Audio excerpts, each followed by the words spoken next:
70% of relationships don't survive the first year, not because people stop loving, but because love alone was never enough. The first year doesn't end relationships, it reveals them. What you call bad luck in love is often a pattern you never learned to break. And today we're going to talk about the real reasons why most relationships collapse before they ever get a chance to mature. Infatuation feels like certainty. It arrives fast, loud, and convincing, making you believe you have finally found something rare. In this phase, everything feels aligned because your brain is flooded with emotion, not information. You don't see the person as they are, you see them as how they make you feel. Their flaws feel insignificant or even charming, their inconsistencies get romanticized, and red flags are reframed as depth or mystery. Infatuation doesn't ask questions. It rushes forward, assuming that intense emotion is proof of long-term potential. And because it feels so good, people stop observing and start projecting, filling in the gaps with hope instead of reality. During infatuation, people unconsciously perform ideal versions of themselves. They're more agreeable, more attentive, more patient. Boundaries blur because both are trying to be chosen, not understood. Conversations stay light, future-focused, and emotionally flattering. No one talks about money stress, emotional triggers, conflict styles, or values under pressure. You bond over attraction and shared fantasies, not shared responsibility. The relationship feels effortless, not because it is healthy, but because neither person has been tested yet. Infatuation thrives in low responsibility environments where real life stress hasn't entered the room. Reality enters quietly. It doesn't announce itself. It shows up through patterns, how someone reacts when they're tired, how they communicate when they're frustrated, how they behave when things don't go their way. Reality exposes emotional habits, not intentions. And this is where confusion begins. People say they changed when in truth the performance ended. The effort drops, patience shortens, and unresolved traits come forward. Infatuation built the relationship on potential, while reality demands acceptance or adjustment. This is where disappointment often replaces curiosity. Instead of asking, "Who is this person really?" people ask, "Why aren't you who I imagined?" The gap between expectation and reality creates frustration. Traits that were once overlooked now feel unbearable. Communication styles clash. Emotional needs don't align. One person may want closeness while the other needs space. One wants reassurance, the other feels overwhelmed. These differences were always present, but infatuation kept them hidden behind excitement and desire. Many relationships don't survive this phase because people confuse discomfort with incompatibility. Reality feels heavier than infatuation, so they assume something is wrong, but depth is not supposed to feel light all the time. Reality requires emotional regulation, compromise, and self awareness. It forces you to confront not only the other person's limitations, but your own. Infatuation makes love feel effortless. Reality makes love conscious. And when people are addicted to the emotional high, they mistake emotional stability for boredom and emotional challenge for failure. The shift from infatuation to reality exposes whether the connection was built on fantasy or foundation. Fantasy collapses when tested. Foundation reveals itself slowly through consistency, accountability, and emotional safety. Infatuation connects people through desire. Reality connects them through behavior, choices, and values under pressure. And when people aren't prepared for that transition, they walk away believing love faded, when in truth, love was never the thing they were experiencing in the first place. Unspoken expectations quietly sabotage relationships because they live in the mind, not in conversation. People assume that love should automatically come with understanding, anticipation, and alignment. They believe that if someone truly cares, they will naturally behave a certain way, respond in a certain tone, prioritize in a certain order. But expectations that are never voiced are not agreements. They are silent contracts written by one person and unknowingly violated by the other. When those expectations aren't met, disappointment forms, not because of intentional neglect, but because clarity was never established. Many people carry expectations shaped by past relationships, childhood experiences, and emotional wounds. They expect reassurance because they once felt abandoned. They expect consistency because instability once hurt them. They expect emotional availability because they learned to survive without it. But instead of expressing these needs openly, they wait for their partner to figure it out. This waiting becomes a test. And when the partner fails a test they didn't know they were taking, resentment quietly replaces affection. What could have been a conversation becomes an internal scorecard of unmet needs. Unspoken expectations also thrive because people fear vulnerability. Asking for what you need risks rejection. It risks being seen as demanding, needy, or too much. So people stay silent, convincing themselves that silence is strength. But silence doesn't protect relationships, it distances them. Needs that aren't expressed don't disappear. They intensify. They leak out through passive aggression, emotional withdrawal, or sudden outbursts that feel confusing to the other person.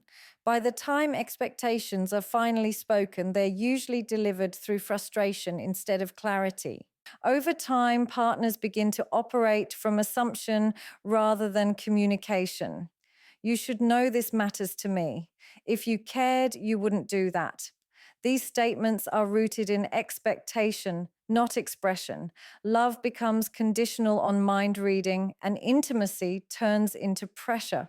Instead of feeling safe to ask and negotiate, both people start defending themselves.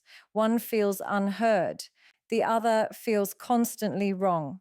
And the relationship shifts from connection to emotional tension without either person fully understanding how it happened. Unspoken expectations also create an imbalance of power. One person silently holds the standard, while the other unknowingly fails to meet it. This creates a dynamic where disappointment feels justified, but resolution feels impossible. The partner being judged feels confused and inadequate, while the one holding expectations feels emotionally neglected. Neither is intentionally hurting the other, but both are operating without shared language. And without shared language, even good intentions fail to translate into emotional fulfillment. The most damaging part of unspoken expectations is that they rewrite the narrative of the relationship. Small misunderstandings get interpreted as lack of love. Missed gestures become evidence of emotional indifference. Over time, people stop addressing issues as they arise and instead store them as proof of incompatibility. What breaks relationships isn't always what was done wrong, but what was never clearly asked for, never clarified, and never given a chance to be understood. Emotional immaturity doesn't always look obvious or dramatic. Often it appears subtle, disguised as independence, humor, or emotional detachment. It shows up when someone feels deeply but doesn't know how to process those feelings responsibly. Instead of communicating discomfort, they withdraw. Instead of expressing hurt, they become defensive. Emotional immaturity isn't about age or intelligence. It's about the inability to sit with difficult emotions without acting out or shutting down. In relationships, this creates instability because emotional safety depends on consistency, not intensity. Many emotionally immature people expect love to regulate them. They want a partner to soothe their anxiety, manage their moods, and fill emotional gaps they've never learned to address themselves.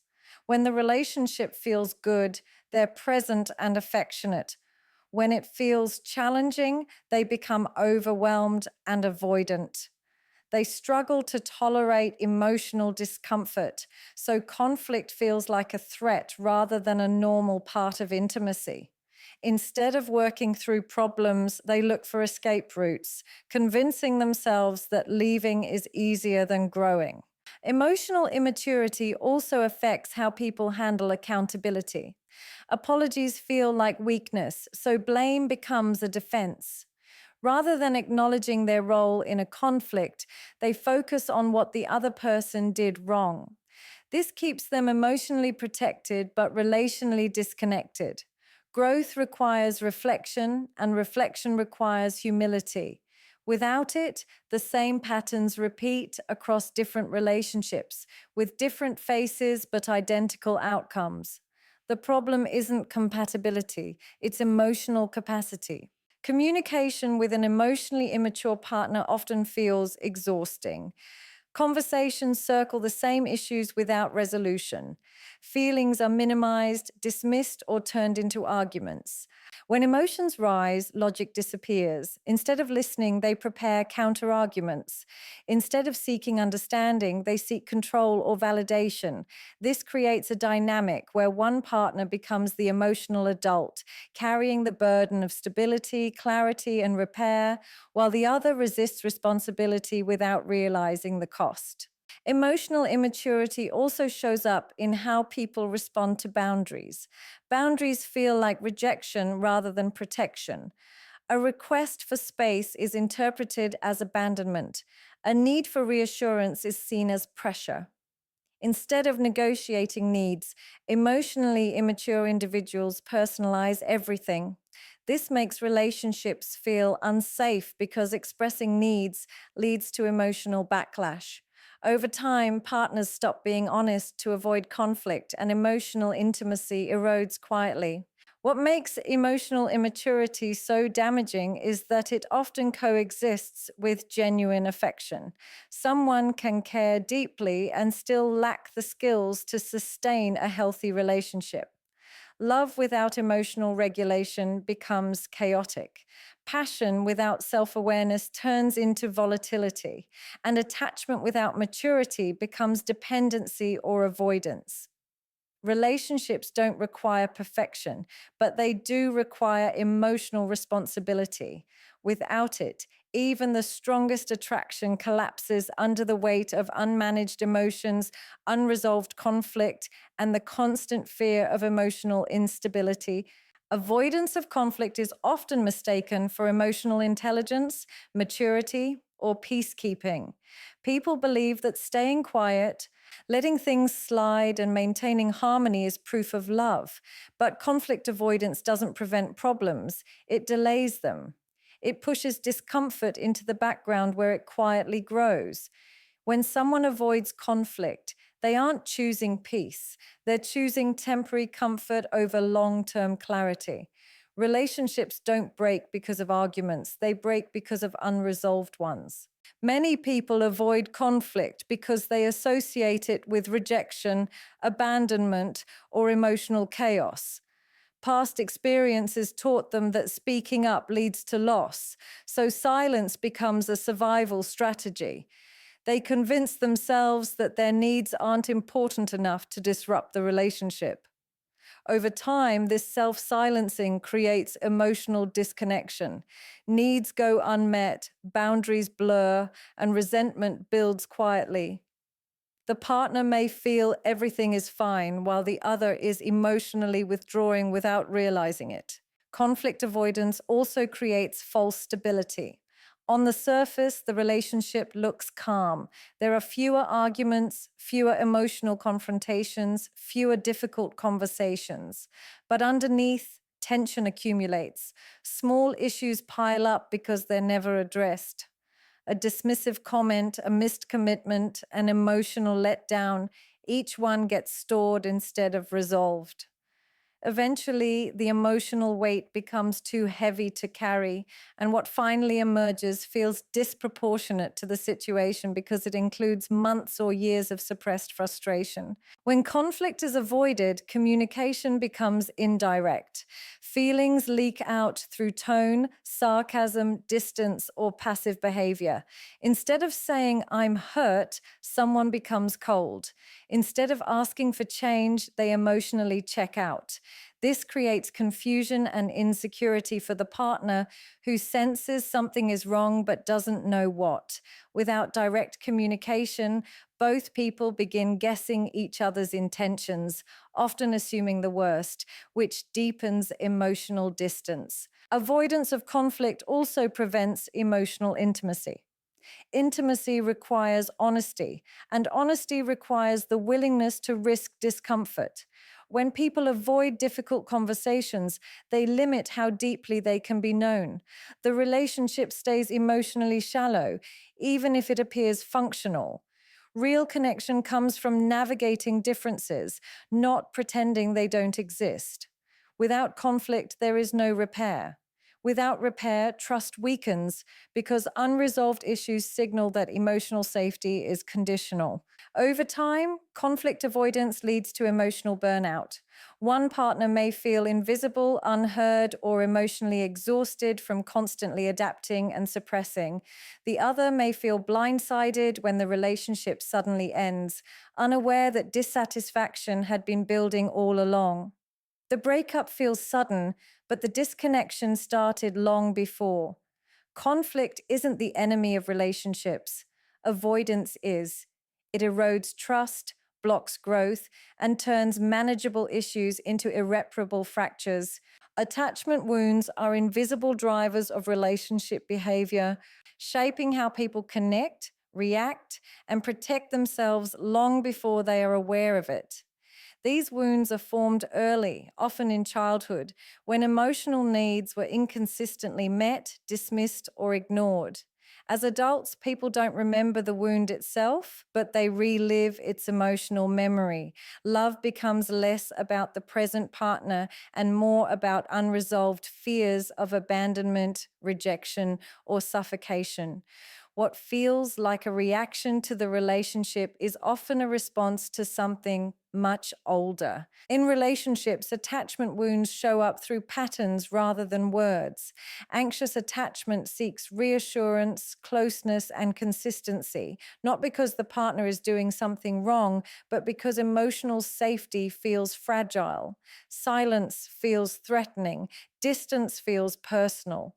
Every shift in tone is analyzed for meaning. On the other side, avoidant attachment equates closeness with loss of autonomy. Emotional intensity feels overwhelming. Vulnerability feels unsafe. The more one person reaches, the more the other retreats, creating a cycle where both feel misunderstood and emotionally alone.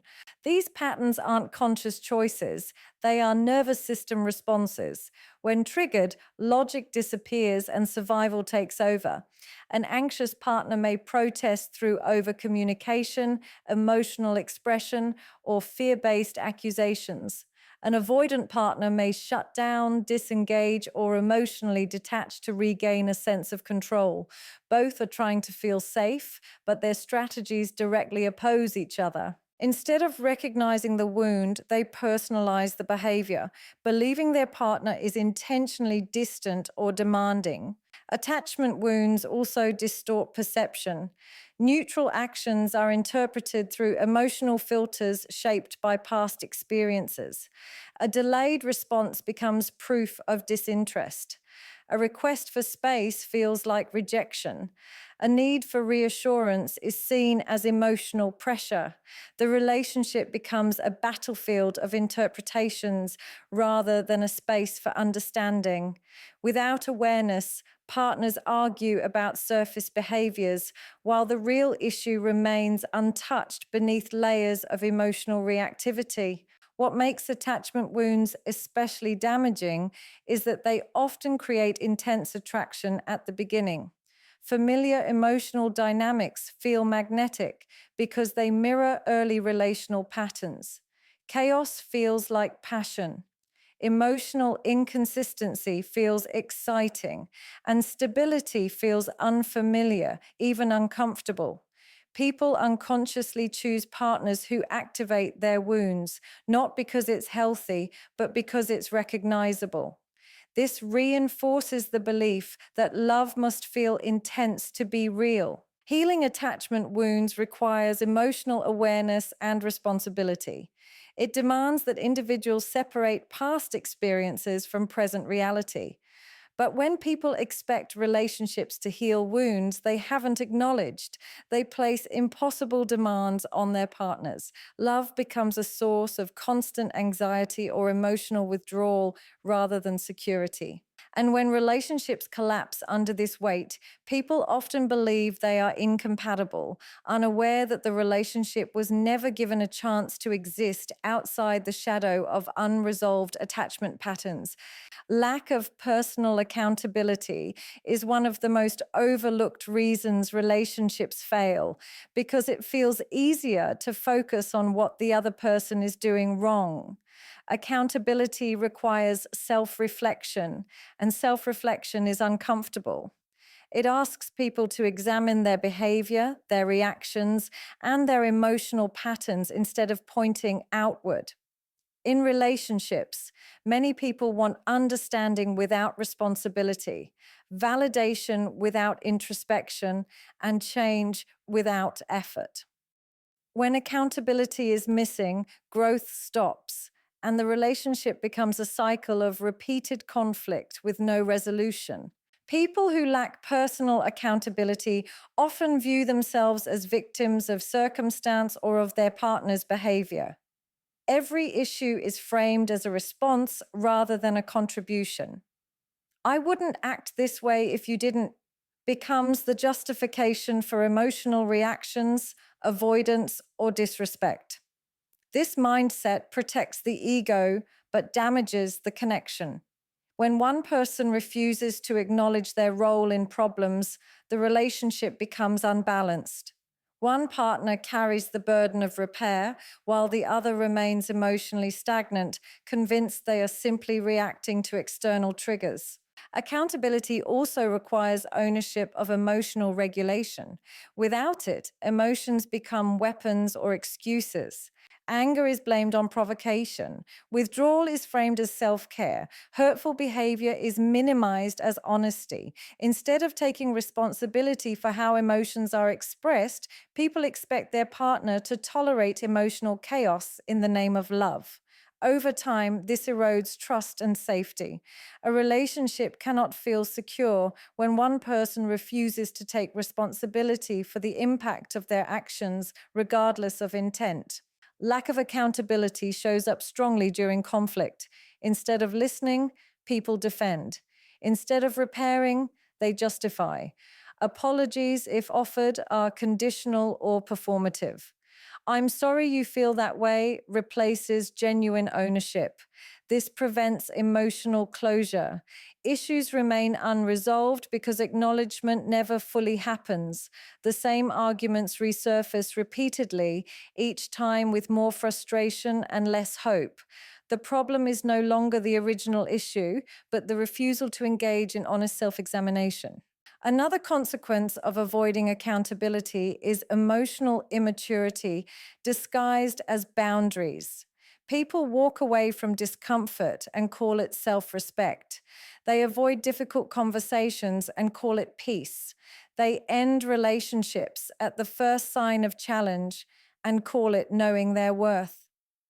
While boundaries are essential, accountability distinguishes protection from avoidance.